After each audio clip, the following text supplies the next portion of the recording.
Hello everybody and welcome to this playthrough for Rookie Division with various type of win for the Maple Bay 9-hole cup here in Golf Clash the game. Video sponsored by Golf Clash and Playdemic. And before we start, make sure you do subscribe to the channel. Also visit golfclashtommy.com for more Golf Clash related content for free. You can improve your game even more by getting our packages on patreon.com/golfclashtommy. We do have for tour play and for tournament play, and you will not be disappointed.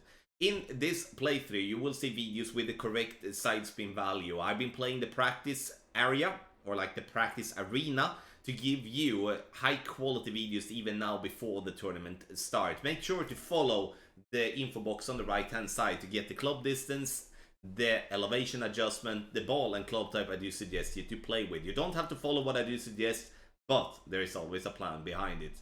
And in the end though, let's go to hole number 1.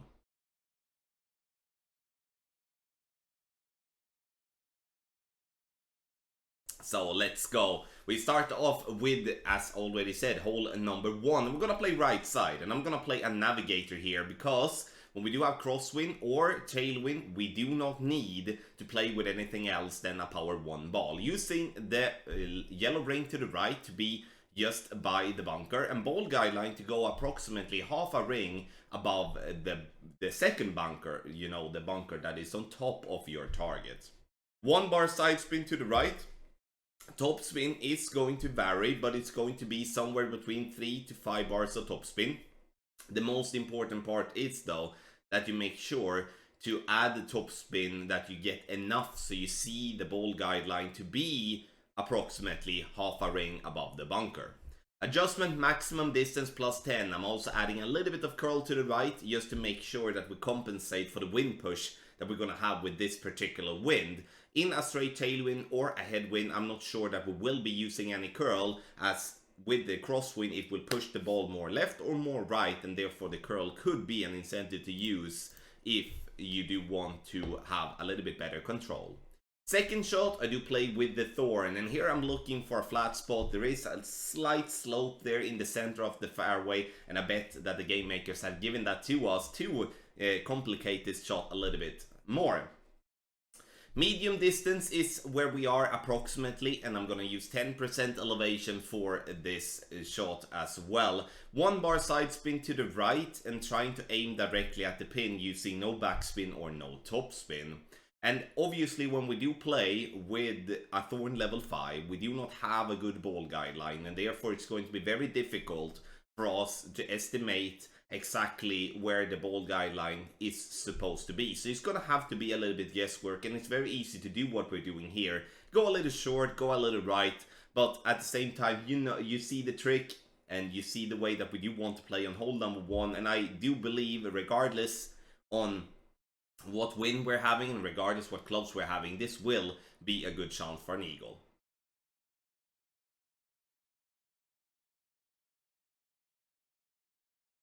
Below. Let's take a look at the drive first and foremost, and we start with a Titan ball. Do we need to play with a Titan ball here to get to where we want to? No, but we would like to have it for the second shot to not complicate it too much and risk that we're gonna have to go with overpower. 3 bars of topspin, 2 bars of side spin to the left, and we do want to aim with the quarterback straight down the fairway, meaning that we add spin, then we are looking closely on the ball guideline so it goes straight down the fairway, so the ball guideline isn't going to show that we're gonna go into the rough or on the left or on the right for that matter. Adjustment maximum distance plus 10, and we're looking to get the ball down nicely as you can see here, and we're aiming for approximately 320 to 330 yards. Now second shot, depending on what level of sniper you're having, that is how you're going to have to think. If you have the sniper level 8 plus, you play with sniper. If you have the sniper level 7 or below, you play with horizon. And that is the case for me, as I only have sniper level 6. I'm going to attempt here to do a double bounce towards the pin. Why? It's because I see that is the only reason, only way for us to get a chance for an albatross. If you do not feel comfortable doing this adjustment, make sure to play on the right, lay up for a short wedge, and just take the eagle. But here I'm using somewhere between 1.5 to 2 bars of topspin. And then we looking at the ball guideline to be just short of pin in tailwind. If it is headwind, we do want the ball to be ball guideline to be through the hole a little bit to make sure to compensate for the compressed ball guideline in headwind. And then you could see there that when adding spin, I'm looking for the second bounce to be into the rough. As you can see, it's gonna bounce into the rough, gonna roll up, and we're super duper close dropping this one for an albatross. Do I believe this is going to be a consistent albatross drop here on this one? No, I don't, but it's always nice, regardless on what hole we're playing, to have a shot for it. But again, it's all down to how you feel. If you don't feel comfortable with this type of shot, you can always lay up and play it safe on the right side of the green, but how fun is that, really?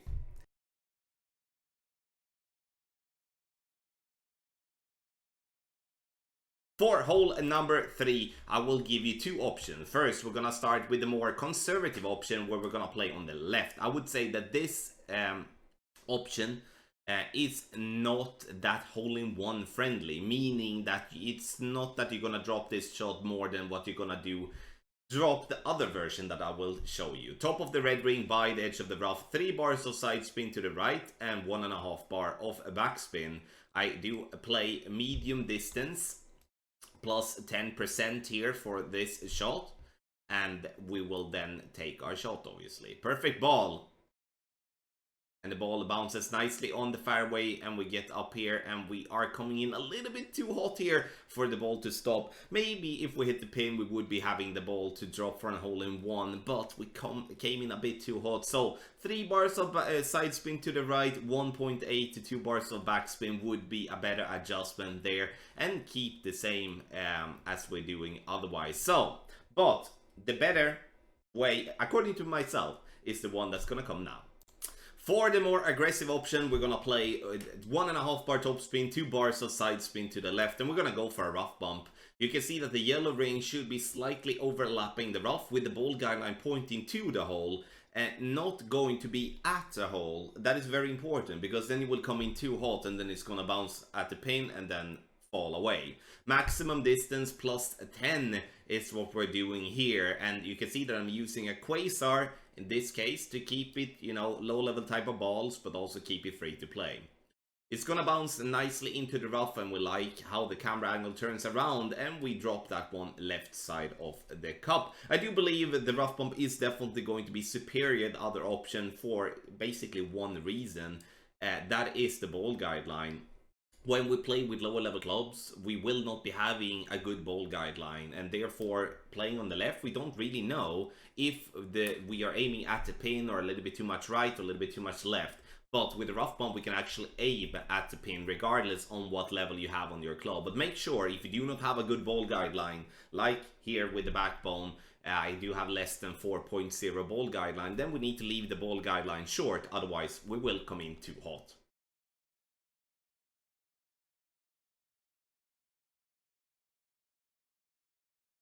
So, for hole number 4, you will see 2 ways of playing this hole. The first one is going to be more a conservative way, simple way to get yourself a chance on the eagle, but it will most likely result into a birdie. 4.5 bar top spin, 2 bar side spin to the left. You can see here that the further up we go on the fairway, the flatter the ball guideline is going to be. So the thing that's going to happen here now is that we will adjust max plus 10.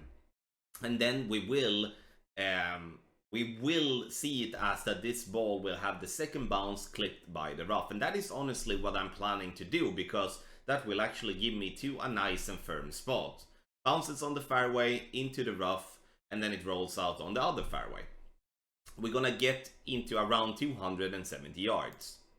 Second shot, I'm going to play a rough bump. I choose the Goliath to make sure that I can play with a power 1 ball, so I don't have to go with any other ball, because in headwind we will, if so, go in between clubs, playing with Grizzly, playing with the backbone, playing with the Saturn, as it doesn't have that much power. Here I would recommend to go with all left spin possible to prevent you from having the glitch that you can see there on the green, as the ball guideline goes like this back and forth. Ball guideline should be short of pin when it comes to Goliath level 6 and level 7. Goliath level 8, level 9, you can have the ball guideline to the hole. In headwind, in tailwind, that ball guideline needs to lay short there as well. Adjustment, I'm using in this case in between medium and maximum distance with a 10% over adjustment, and bounce nicely into the rough. And unfortunately we do catch that little glitch and we hit the pin and roll out. It is a risk that we do take, but it is definitely a good opportunity there playing with that rough bump. But we will take a look on what to do if we do have a tailwind, because then we're not going to lay up, then we're actually going to try to go for green. So for the more aggressive option, I'm using a Berserker ball. I know this is a free-to-play ball and can only be getted in a golden shot, but also in Master Division tournament chests. And I'm gonna explain my thought process about that in just a bit. First, 4 bars of topspin, 2 bars of side spin to the left. We are stretching out to see the second bounce to be just by the cutoff of the rough, means that we do need to push up a little bit here in the end, approximately half a ring. Adjust max plus 10, we push up half a ring after adjustment, and then we're just going to do a normal shot. No curl whatsoever, we're just going to try to hit perfect. Perfect ball, and we will see the ball bounce into the rough, clip the rough, and roll out on the fringe, which is absolutely perfect, and we couldn't get an easier eagle even if we try doing different ways, in my opinion. Can you play with other balls? Yes, you can. The reason I choose a power 5 ball here to show you in the video is that if you're going to play with a power 3 ball, you're going to have to play with overpower. And every time we use overpower, there is a higher risk to hit a great ball left or a great ball right, and then you could get stuck into the bunker. So if you want to maximize the eagle chance on the more aggressive route here, choose a power 5 ball, but it's totally fine to use another ball, but you need to have in mind that it's going to be tougher and you're going to have to play with overpower.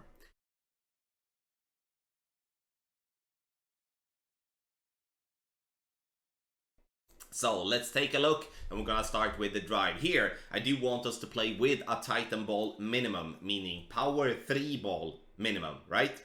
Okay, so we stretch out to find the position, which is gonna be after we have added spin. 2 bars of side spin to the left, 1 bar of top spin. We stretch out to see the ball guideline to be pointing somewhat straight down the fairway, and in headwind we're gonna unfortunately have to go max overpower, and we are adding half a ball of curl. Great left, great right will be safe, as we do have a lot of space on the fairway. The only thing that we do want is to get the ball down to the fairway, and that's why we're using the overpower. Those of you that do want to play with a power 4 or power 5 ball, you can do that, and obviously with more power, the overpower is going to decrease, and that's going to be making a much easier drive. You may be wondering, why don't I just bounce before the rough over to that fairway? It's because that shot is depending on a lot of curl. And if you do have lower level clubs, which is more common when playing from front tee, then you will struggle massively having clubs that do have that curl, combined with having a decent amount of topspin. Now, you will see 2 types of second shot. If you have a lower level sniper, you will not be able to go for a rough bump, which is a bummer. And the thing that you're gonna have to do is that you're gonna have to just play safe. And I'm gonna show you just a very, very safe shot where I'm not really paying that much attention to my adjustment. Why is that? It's because I do not have any type of clear line towards the pin, and it's just a big bunch of guesswork. But I'm making it as safe as possible to go with 2 bars of side spin to the right, and then also a little bit of a backspin with that, around 1 to 3 bars to get it up towards the green. Ball fall back down, and we have a simple putt towards the eagle. And sometimes it's good to see an easy way as well, because it's very often that we do find ourselves showing only the aggressive way. And I'm gonna show you an aggressive way, and I do feel that as we're focusing on doing maximum power 3 ball, the horizon here is a perfect option to go towards the pin. I'm using in this case 2 bars of side spin to the left and 0.9 bar of backspin. I'm looking at this to have the ball guideline just short of pin, as I believe that even if I have a good ball guideline in terms of stat for the horizon, I thought this was not going to I thought that the ball would still roll towards the pin, which it doesn't. Now, maximum distance with a 10% over adjustment from complete maximum distance. We maybe should have taken off 1 decimal here for this shot with horizon. Bounced nicely into the rough and the ball rolls towards the pin, but unfortunately we do stop somewhat short in line. But that is the aggressive route. Make sure for the next time to have the ball guideline to the hole, not short of hole, so you at least have the speed to get there. It's very, very important. So if you do have a sniper level 9 plus, you pick the sniper for the rough bump still, because then you will have the power for it. But if you do have a lower level sniper, as you can see in the first video of the second shot, you can see that sniper level 6 has no chance whatsoever to reach. Tough par 5, but again, if we can play the rough bump, we're gonna have a fun time, and I do believe that some albatrosses will be dropped.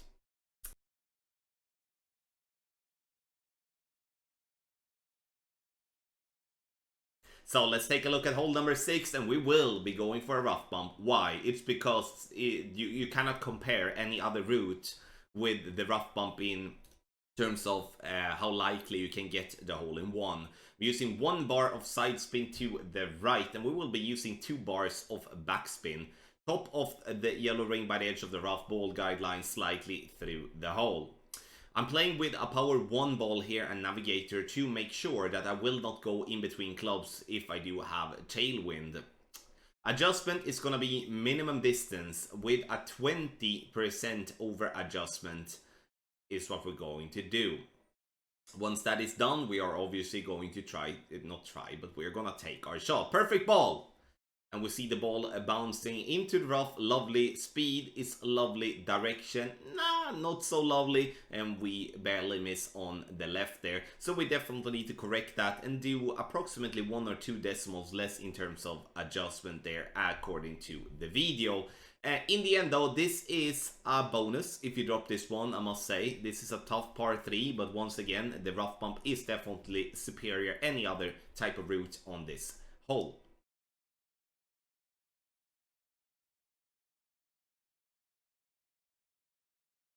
So let's take a look at hole number 7, and we're gonna start by using a power 1 ball in tailwind. 2 bars of side spin to the left, 3 bars of topspin. We are in complete maximum distance. Adjustment max plus 10, and then we will apply approximately half a ball of curl, meaning left side of the ball should be halfway outside the ring to the left. The ball comes down nicely and it rolls down, and we have a perfect position now towards the pin. 331 yards. The thing that I would like to say, that if you have headwind, I would recommend to play with a power 3 ball to prevent you from having to go with overpower, and that you can still reach over to the final piece of fairway. Second shot from 331, I will be playing medium distance with a 10% over adjustment. That is good to know, because this is somewhat a linear hole, and then we can use the yardage notes in our favor. 3 bars of backspin, leaving the ball guideline approximately half a green square short, meaning that the tip of the ball guideline is half a green square short. And the only reason we do that is because we do not have a good ball guideline with the thorn level 5. Medium distance plus 10, as already explained, and then we will try to hit perfect. Perfect ball. And the ball is coming in very nicely, right at pin for a beautiful eagle here on hole number 7. I would say that this is, if not the best, but one of the best chances getting something to drop on the Maple Bay course all around. And make sure to use the yardage notes. It will help you immensely to determine the adjustment for the second shot.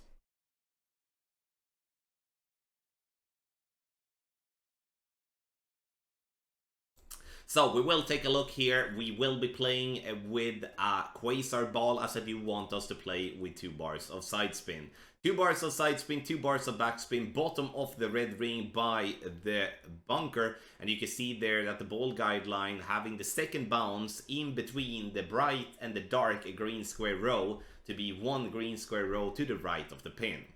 Adjustment maximum distance with a 30% over adjustment. Yes, there is a lot of elevation on this hole. And now the only thing that is left, obviously, is to hit perfect. Perfect ball, and we will see the ball bounce nicely on the fairway, and it comes in beautifully on the right side of the cup for an hole-in-one on a very tough par 3.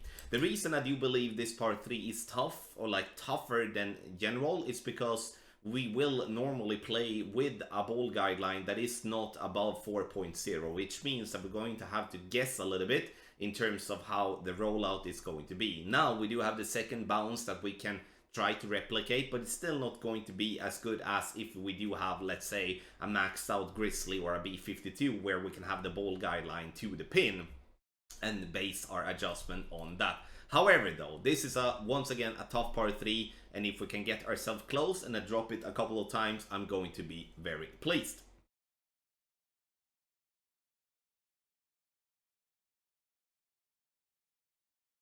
So let's take a look at hole number 9, and here we're looking to get the ball down to the top right corner of the fairway, and that is because I do believe that the chance for an albatross is going to be better by taking this route. We do want to play with the quarterback using 3 bars of topspin, max side spin to the right. You can also see that I do play with a kingmaker to utilize the 3 bars of side spin combined with having the power for the second shot. However, though, I would like us to keep us playing with a Titan. There is no need for a kingmaker here, as we can use the curl to push the ball even more right, in my opinion. So use a Titan, use the 2 bars of side spin to the right, play exactly the same here, but add a little bit more curl than what I show in the video. Max with no elevation for the drive. Second shot. Here we come to the same thing that I've said to about many of the par 5s, or not many, but all of the par 5s here on the Maple Bay, that we are looking to use either the Horizon or the Sniper. If you have the Sniper in level 9+, you play with the Sniper, because then you will have the power. Otherwise, you play with the Horizon, as it still has a good accuracy, a good ball guideline, and can be used in a very nice way in a shot situation like this. We're using 10% elevation, and we're using the club distance method, which means that we are looking to see where we are in our club distance to decide what adjustment we're gonna make. Make sure, though, to leave the ball guideline short of pin here, because especially in tailwind, the ball will come in very hot. It's very hard to estimate the power, the speed of the ball coming in towards the pin here on hole number 9. So I do feel this is an opportunity, but it is not going to be that easy to grab that albatross. But once again, have in mind Sniper or the Horizon for the second shot, so you make sure that you pack the bag correctly. Thank you so much for watching this playthrough for Rookie Division with various type of wind for the Maple Bay 9-hole Cup. Make sure if you do have any questions, you can always make a comment in the comment section below, or you can send an email to support@golfclashtommy.com. Video sponsored by Golf Clash and Playdemic. Thank you once again for watching, and good luck in your Golf Clash game.